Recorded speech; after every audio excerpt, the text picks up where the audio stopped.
Hi, everybody. I'm Dr. Chris Hoff with California Family Institute, and you are tuning into our No Gala Gala that is running through the month of May, Mental Health Awareness Month.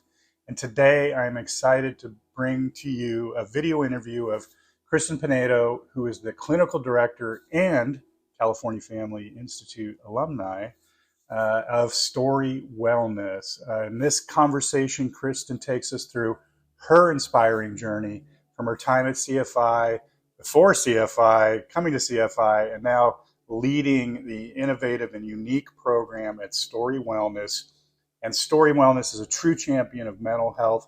Story Wellness is dedicated to supporting the CFI mission and making a real difference in our community. And I'm really excited to bring this interview to you all. And remember that CFI No Gala Gala is continuing on. There's opportunities to buy a ticket to not attend, to participate in our silent auction, and even just to buy somebody a therapy session for $40. So go to the link wherever you're watching this, and please support our efforts. And so without further ado, let's meet the wonderful Kristen Pinedo. Hi, Kristen. Welcome. And before we get going on our conversation, I just want to say thank you to you and the team at Story Wellness for supporting California Family Institute and our mission. And I just wanted to say thank you for being a champion of mental health and for supporting the work that we do. Of course. All right. Well, it's great to have you in this rare opportunity and rare interview opportunity. So thank you for making the time. And I guess I would like to start by asking you, can you describe the philosophy behind Story Wellness and how it uniquely addresses mental health? Yeah, I really love that question. When I was thinking about that, the first thing that came to mind is almost that I hope it's not that unique.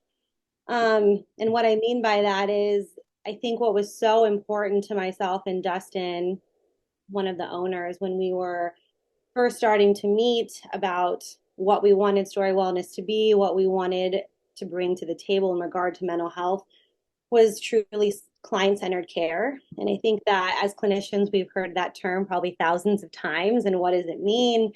And unfortunately, I've heard it be stated, but it wasn't really brought to fruition. And so, again, to kind of circle back, I hope it's not that unique, but for us, I know client care and just respect of the clients and their process and how they're showing up in their mental health journey, for me, was the most important foundation of Story Wellness and opening up an outpatient center, respecting the client in their process and actually listening to them, as opposed to, I've seen this before, I know exactly what this looks like. I think that we know that doesn't work. Any kind of black and white cookie cutter approach doesn't work.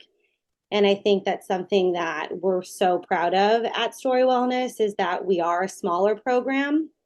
And so we are actually able to infiltrate client-centered care. And what that means for me is, yes, I have group curriculum that I've co-written with some other therapists, and we do group session rating scales. And if clients are giving us feedback that certain groups aren't really helpful to them, then we meet as a team and we change it.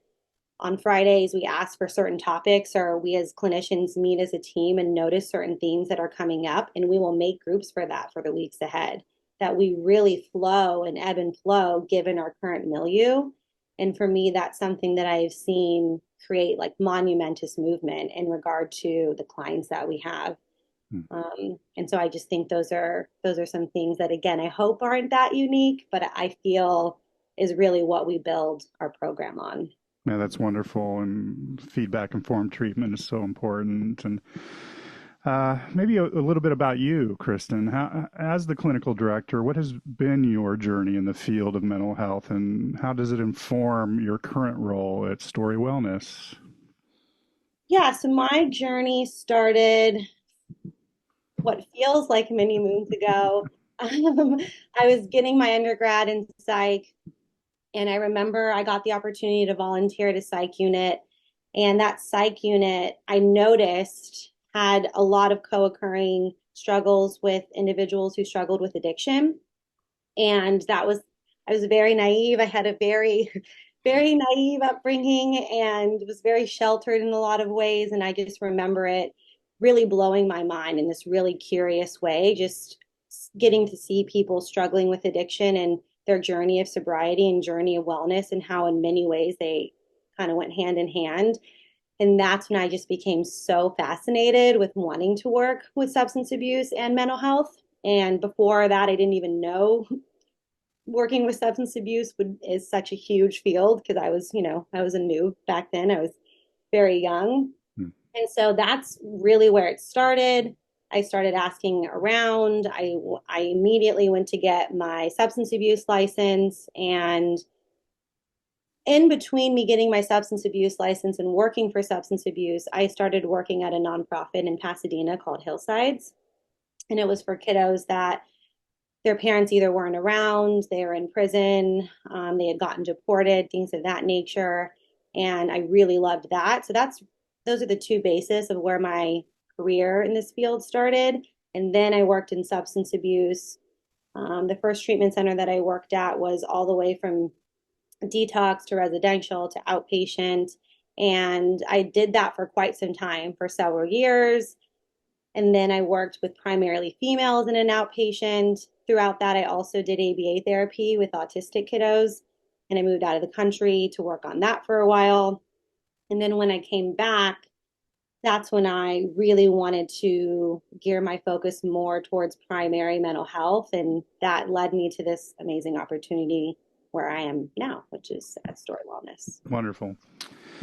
And of a particular interest to all of us at California Family Institute, there's a narrative therapy influence at Story Wellness, and I understand narrative therapy plays a significant role in your approach. And I'm wondering, could you explain how narrative therapy principles are integrated into your programs?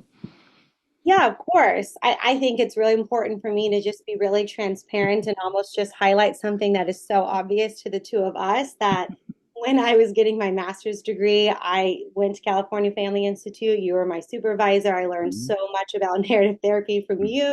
So I think that's very important to state, very absent but implicit, we can say. But I remember vividly when I was working at the residential substance abuse center, you came in and spoke and showed video on your work. And I just remember it blew me away. And at that time, I really, in my career and in my schooling, I hadn't even gotten, I don't even think I was in my master's program yet. So for sure, choosing a modality was not in my headspace, was not at the forefront of my mind. And I remember watching you do the work, and I just related to it, or just kind of seeped into it in this visceral way because of how you were doing the work. Kind of like that statement, you don't know what you don't know, right? And I just remember it changed so much instantly. Even, yeah, I was before my schooling in my master's program, changed so much of my curiosity of how I wanted to show up in sessions. At that time, I was a clinician, I was a case manager. And even though I have so much respect for the substance abuse field, it can just be very punitive in nature, and it could be very blame language, it could be very guilt ridden. And I remember thinking like, this is like the way. This is so much more preferable to me and how I want to show up with my clients. And thus, once I started my master's program, I knew immediately what kind of modality I wanted to use. I knew immediately I could reach out to you, which I thought initially was just going to be asking you questions about what school do you think I should go to and things of that nature. And I was just really fortunate, because then that wound up with me actually being able to get my hours and my traineeship at CFI and learn so much about narrative therapy, which absolutely influences my role here at Story. All of the groups that because when we first launched, we were only an IOP. Mm-hmm. And so every one of our groups that we had was narrative therapy informed, every one of them. And you helped me with that. One of, fellow colleagues, Jake, helped me with that as well. And then once we launched to the PHP and got a lot of feedback from the clients, we infiltrated more mindfulness groups. So we have an acupuncturist that comes in, we have sound bath therapy, we vacillate back and forth between sound bath and breath work. And so we have infiltrated other things, but predominantly, like you said, we are a narrative therapy based program. And the reason why is because it is, again, so client centered. It very much lists the client as the expert in their lives, not us coming in with all of this wisdom, telling Mm-hmm. people what we think they should be doing. I Mm-hmm. think you and I align very much on no one knows more about their lives than the individual's life that it is. And so the thought for me of coming in like I know more about someone than they know more about themselves has always blown my mind. So I also love that about narrative therapy, that it very much positions the client in the expert of their lives, and we get to walk alongside them and opening up their stories, opening up their framework, and having them hopefully eventually live their life in a much more preferable way. Wonderful. And I love that about, getting feedback and adding different healing modalities that people are requesting. It's wonderful. Program structure. What does a typical treatment program look like at Story Wellness, and how is it tailored to individual needs? I know you've spoken about that a lot already, but what does a typical treatment program look like? Yeah, so that's a great question. I know that that's like one of the main questions a lot of like my admissions team would ask me, my marketing team would ask me. Much to their dismay, I would say we really don't have a typical program, and that's what makes us very client-centered. Hmm. But what I can say is we offer a PHP level of care. We offer Which, IO. for people that don't know what PHP means, what? Oh, yes, I'm sorry. So PHP is partial hospitalization. And so that is essentially Monday through Friday from 9 to 3. It's 6 hours a day. You can fluctuate that. I very much privilege sleep. And so I decided for us to start at 9 and not Yeah, 8 a.m. I think our I'm sure clients, everybody appreciates yeah, that. I think our clients and our staff Yeah. really respect that choice.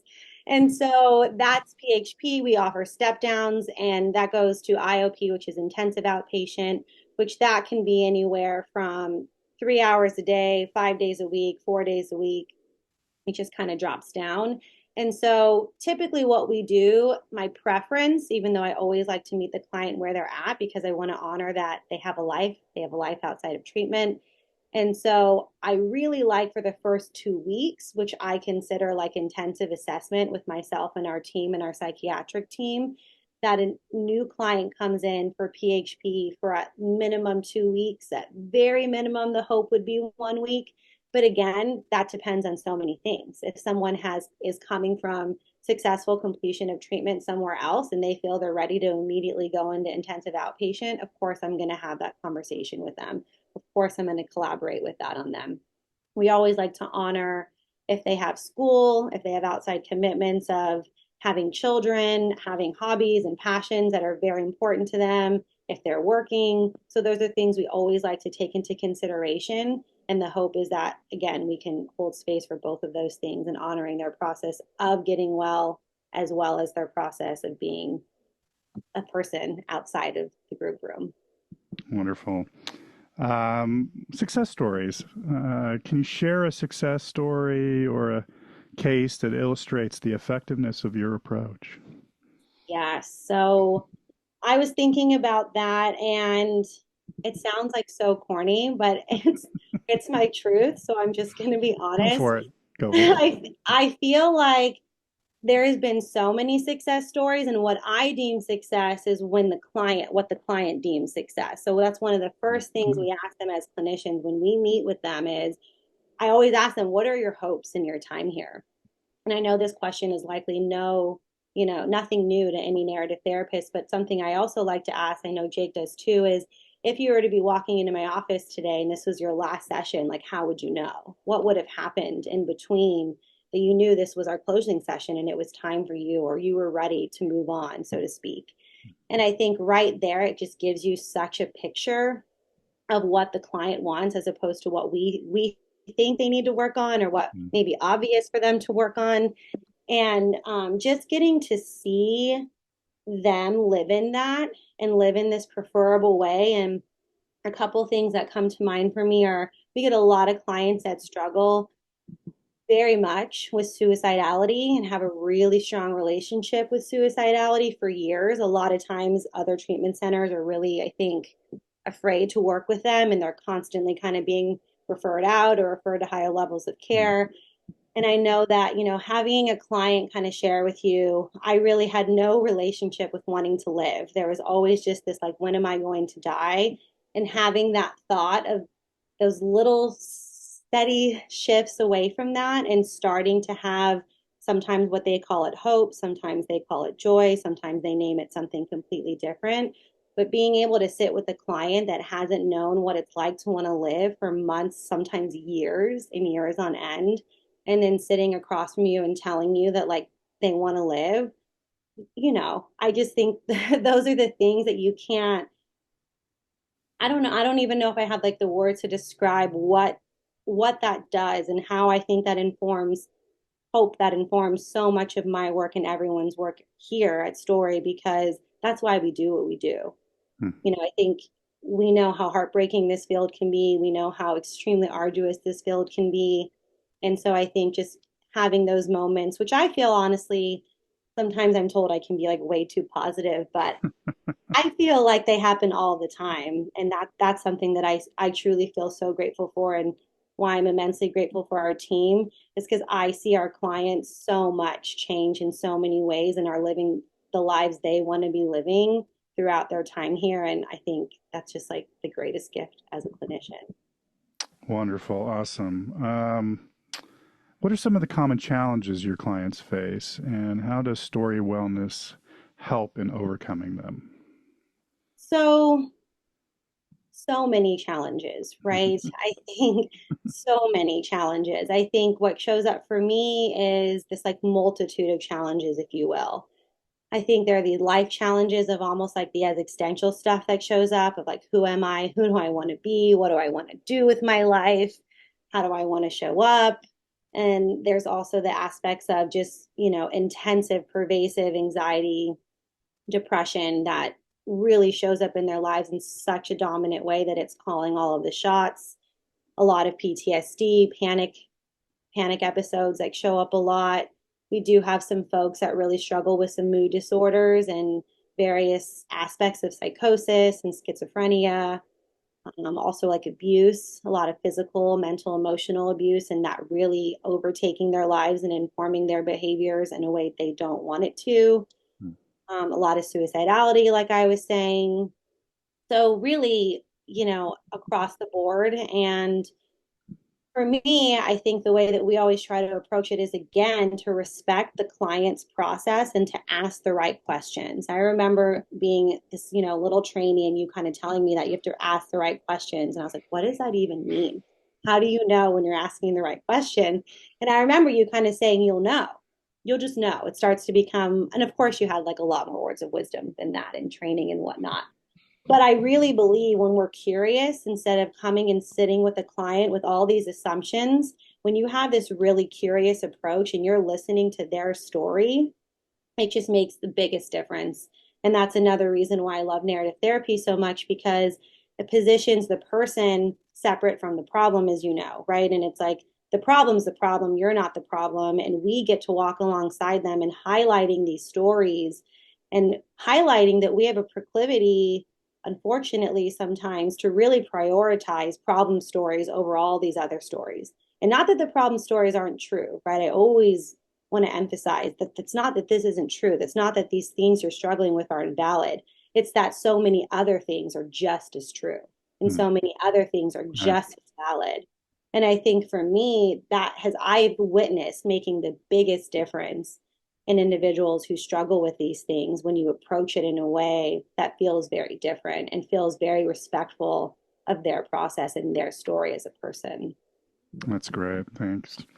All right. Let's talk about community and support. How does Story Wellness foster a sense of community or support among clients? Yes, so this is something that I just like light up and came about because, and I will own my bias, right? I just feel like our clients are so wonderful. Our staff, I feel, is very wonderful. Hmm. And getting to witness, right? Like where my office is situated, it's like there's a hallway and it's connected to the group room. I have my office door open all the time if I'm not in session or doing a Zoom interview. And I get to hear the clients talk to each other.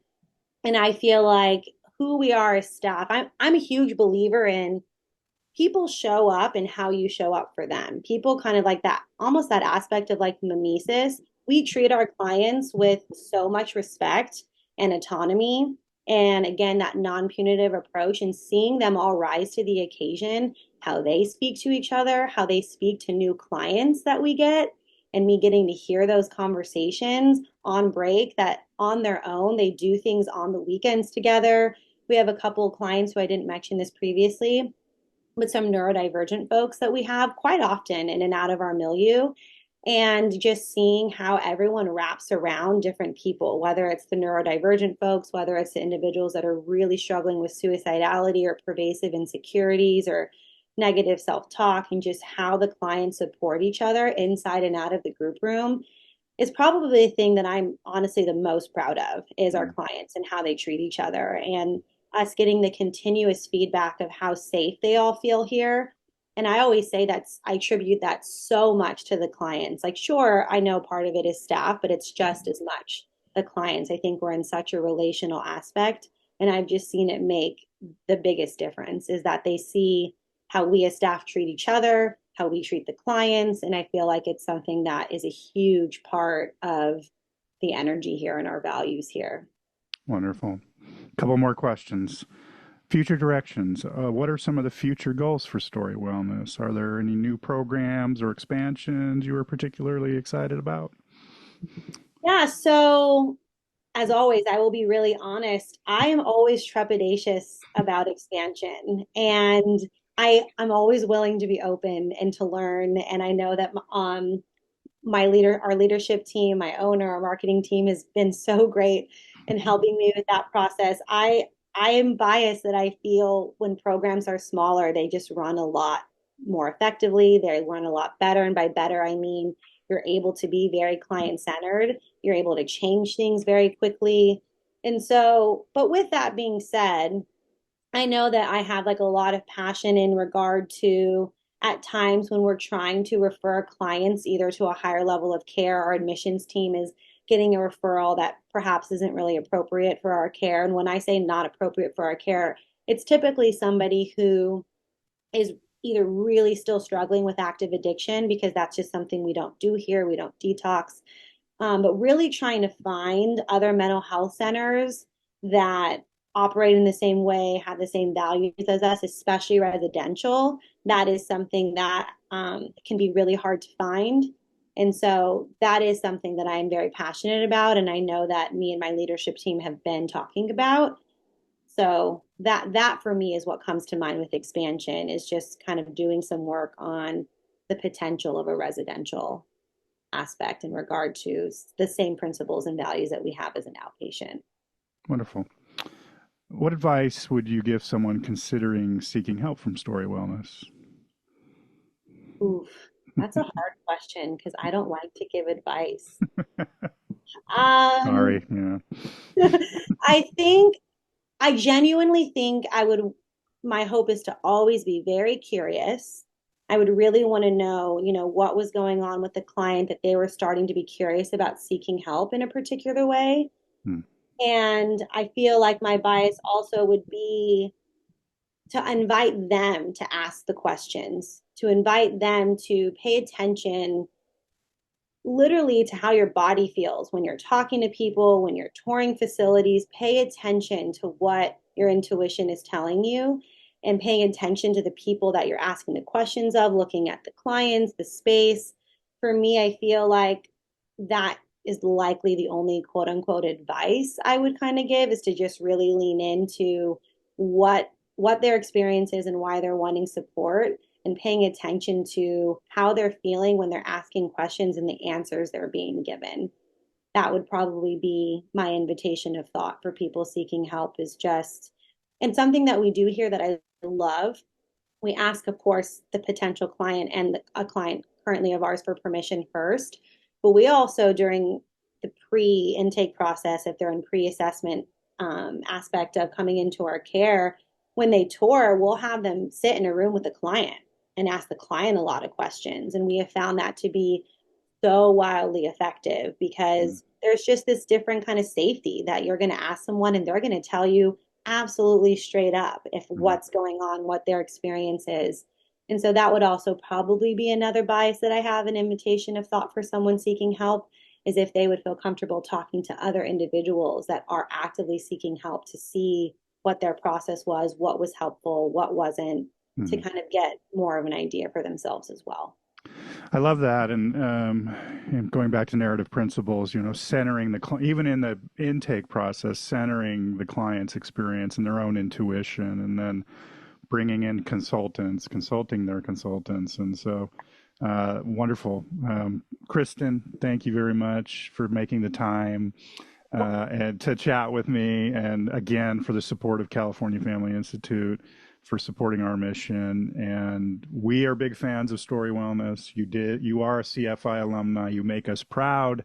You're a clinical director out in the community now. That's very, very exciting. So thank you for everything. Yeah, thank you so much.